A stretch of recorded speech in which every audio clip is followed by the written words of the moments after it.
How's it going, guys? Dan here. Welcome back to my YouTube channel. And today we're going to go through the garden and see how everything is doing. And this is the first week of fall and here in the Southwest in New Mexico. So yeah, let's take a look at what we have today. And we're going to start finishing out this crop growth this year and kind of go through all the things that have kind of started to grow here. So after I wound up taking out the squirrels and the mice, a lot of the stuff starting to grow out a lot better. As you can see, you see more greenery here. And yeah, today is Saturday, September 27th. And I think this is the last remnant of Hurricane Mario. But yeah, it kind of like did a weird thing where it just kind of came in and then like half of it went up toward like Nevada and that area. And now this pressure is kind of bringing this back down. So I think this is the last of the monsoon weather. I don't know. I wish there was more, but yeah, anyways. This is the first corn that I grew out. I did pick a few stuff out of it. A lot of stuff, the corn didn't grow. It just stunted and didn't really grow out from there. So I kind of just left it, picked whatever, and never came back to this. But these ones I replanted. They were supposed to be potatoes, but the ground squirrels kept digging it out, and so I wound up planting corn and squash in here, and the squirrels came back again and took out a lot of the corn and a lot of the squash. So this is what I have here as far as squash, and these are starting to blossom and take root and everything. So again, with the green chilies and the chilies, I picked a lot last week and there's so much chili. But yeah, this is the green chili section, and it's thriving now. After we got rid of a lot of the ground squirrels, they just started taking off. And I have one onion. Look at that. One little onion. They devoured all my onions, and that one survived. So, and again, I did have tomatoes here, and then the tomatoes are gone. So now all of the squash and corn are starting to grow out with the tomatoes. And I had a bunch of cherry tomatoes. I think we're tired of cherry tomatoes, and I'm just gonna let that bush kind of die off. We have some more squash, yellow squash, and then tomatoes. Like, the tomatoes are huge, but they're not ripening. I don't know why they're not ripening. And it's the first week of fall, and yeah, and we'll see how that goes. So we wound up getting a bunch of Navajo squash this year, and this did really well. I had like 2 sections of Navajo squash, and they all started producing really well. And then this first bunch right here, this first row, like the squirrels kind of got to it too, but I replanted them and they started to reproduce now. And so this is what I have left as far as like the Navajo squash. And then the same thing with the calabacites and the zucchinis and the yellow squash. They're all kind of dying out. And then the ones that I replanted, these are starting to sprout out. And then like the past 2 weeks, we've been getting tons of squash. And I have these like scallop squash. I have zucchini. As you can see here, the zucchini growing, and I have a big scallop squash right here. There's a ton of scallop squash, and I think they really like this type of weather. And I'm going to go through here and then take out all of that too. Here, the melons or the cantaloupes are really having a hard time. Like I said in the past videos, I've been struggling with the squirrels. Now that the squirrels are gone, I replanted them, but it was just having a hard time growing because it was toward the end of summer and it was just super hot. And then winded up just growing some more corn, and the corn came out really good. And then here's like another batch of corn as well. But I have squash here, or watermelon here, and that's coming out. And then I have a bunch of watermelon that's coming out. And last week that Hurricane Mario came in and just watered everything, and so now my watermelons are starting to green up now. So thankful that these watermelons are kind of sticking around. So yeah, and then I have more corn along the outside, and I have some pumpkins. I'll show you some pumpkins. I ended up planting these pumpkins about spring in a pot, and they just had a hard time during the summer and nothing came out. but now they're starting to pop out, which is a good thing. Finally, it only took me all summer. So more corn right there, all the way down. They're starting to come out. And then my tree, my nectarine, and then plum. I planted a lemon tree back that way, and a lime tree, and then the grapes, and then I bought a mandarin tree. So I have those kind of set up to where it's the fall now, and then hopefully they start settling in. So I'm gonna pick off the rest of the vegetables and the squashes and the corn, see what we got, and then we'll take a look at what over there with the fruit trees over there. So this summer has definitely been a struggle, just maintaining a lot of the pre-growth, and it was just super hot this summer. Like, we didn't get any rain until like the last 3 weeks of summer, and so heading into fall, we're just getting all this water dumped on us, and it's a good thing. I'm not complaining. It's just I wish I wish it was earlier in the beginning of summer. All right, this is what I have as far as like scallop squash, zucchini, calabacete, and this yellow squash, and some corn that was left on some of the corn. And yeah, this is what I have right now. And then we're gonna start on the chilies and the tomatoes, and then we'll see where we're at right there. So I ended up having to put on a long sleeve because there's so much mosquitoes in here, and I had to jump out really quick because yeah, I was just getting eaten alive. So I'm gonna go back and get the chili now. So last week I ended up picking up a bunch of green chilies, and there's still some more, but they're kind of tiny. Since it's starting to get a little bit colder in the evenings here and at night, I'm just gonna see how they do for the next 2 weeks, because there's a lot more still on there. And then last week I picked a bunch of serranos and shishitos, so there's still a lot more like flowers, and they're like that tiny still on the bush. So I'm gonna let that play out for like another week or so and see how they're doing, and then we'll see how the weather does. So last week I didn't really pick a lot of cayenne, but this week there is so much cayenne peppers on here, like I don't even know where to start, and they look like little green beans. So as you can see here, yeah, I have a bunch of cayenne pepper here. So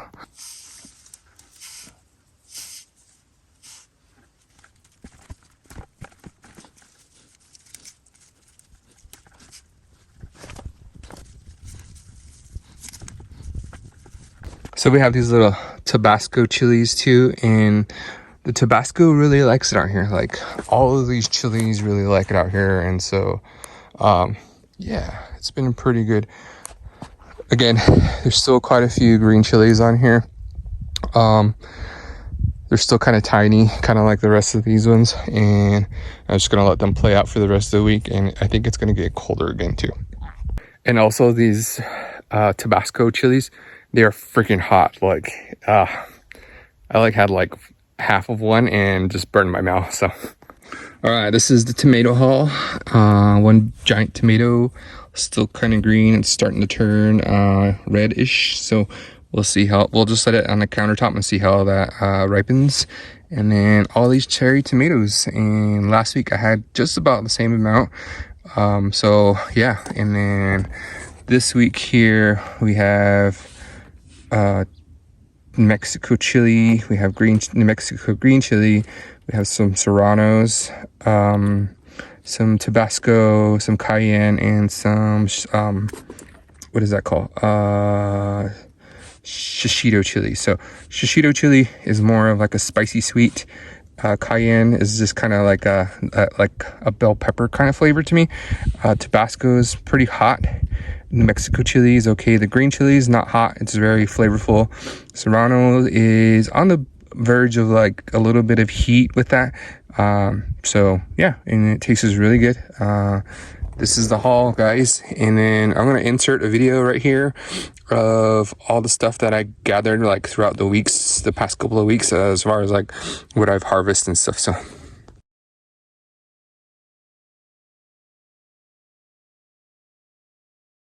So last week I got a bunch of green chili. Again, I got another bowl full of green chili, and last week I just ended up roasting them and storing them and freezing them, and they came out pretty good. They were pretty big. I mean, like not as big as they should be, but it was still good though. I always laugh because in Navajo tradition, if you have like a double corn, like 2 corns with the husk in there, and it has 2 corns in there, that says you're gonna have twins. And sometimes mine will come out like that, but my brothers will come out, like a lot of them will come out like both together in the corn.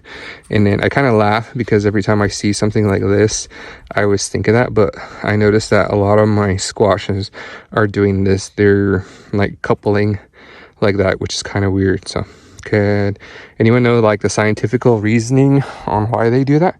Let me know in the comments. Okay, so this apricot, I ended up planting it this year, and it's not growing or anything. I don't know what happened to it, but it's still pliable. Like when I try to bend it, like it doesn't want to break. So I'm assuming it's still alive, so I'm going to keep it that way. And then I have my cherry tree, apricot tree, cherry tree, apple tree, and peaches on the back end. So once it starts to cool down again, I'm going to take these netting off and kind of let them, you know, go out through the winter and the fall.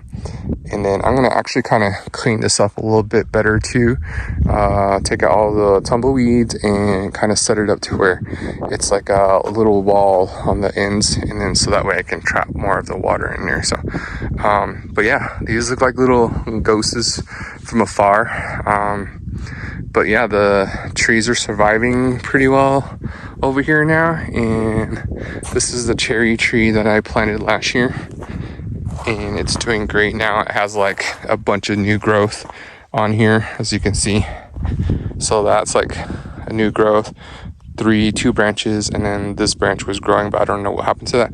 And then a bunch of new growth up this way. So if you have any recommendations for like netting, because the grasshoppers got so desperate, they started chewing through these, and then they start to get in. So same with the apricot and the peaches and the cherries and the fruit trees. And so yeah, as you can tell, it is starting to rip apart, and I need to cover that. So there's still grasshoppers here, which I'm afraid to, you know, unbag these, because I feel like the grasshoppers are going to come back out and start ravaging again. And but it's getting colder, so I don't know how well that is and stuff. So like the next 2 weeks, I am gonna let the squash and all the vegetable plants kind of take their course with the weather, and it should be starting to get colder here more and more each week, start to taper down from summer and move more into fall and winter. And so yeah, and then my next goal is try to start fixing the fence line on that back end. So right before I start to plant a bunch of stuff, I ended the fencing here. When I originally did it, I accidentally flipped it the other way, because the small holes are on the top hole and the big holes are on the bottom hole. So I winded up, that was years ago. So I winded them this past spring. I winded up taking all it down and then just pulling it and then putting in these metal fence posts, because there's bob wires, and then it's gonna put the fencing back up, and then on that end I'm going to put a gate entrance on that end. And then kind of put some more like small like fencing all the way around on that end, because that side was never done. And then I want to replace a bunch of fencing on that end too as well. So it's going to be kind of a busy fall on the weekends, just trying to, so yeah, it's going to be a busy fall and trying to get everything kind of set up. And then also I kind of want to mend the field on that corner too, because I want to plant in the same area again. We'll see though. We'll see how soft and how pliable I plan to get it. So what's my goal with this? I just wanted to grow food on my property since I have time, and also just kind of invest in it a little bit more, so that way I can start selling some of these fresh vegetables and fresh fruits and stuff, and just kind of working out the kinks. And I've been doing this for about 2-3 years, and then before that was on and off. But seriously starting to get into it was probably this year, because I started investing in the water tanks and the whole drip irrigation system, which is, by the way, so much better than hauling water and then having to pour each one every time. So having the drip system, and you just kind of set up the system where you just dump the water into the tanks like this, and then just let it go, just let it drip out all the way to the plants and stuff. So I kind of want to do more corn too next year, just to see how it does and how it works. This year, I don't know what was wrong with the corn. It just didn't like get taller. Maybe I think the ground was just too hard because of the clay. So I'm gonna get some like cow or horse poop and kind of mix it in. And then also I want to get some like chickens and some other animals to kind of help too with kind of mixing and helping with pests and stuff. So yeah, if you followed along this far, comment in the comment section. Again, thank you for following along on this journey. And here in the next couple of weeks, I'm going to let everything kind of take its course for winter or fall, and then I'll show you other stuff that I'm going to do. And once winter starts hitting, I'm going to start getting into more different stuff, and so you'll see kind of what I'm going to do. So yeah, so like, comment if you like this stuff, follow, subscribe. My name's Daniel, and I'm here in the southwest desert of New Mexico, the high desert. And so, yeah, and until next time, I'm going it.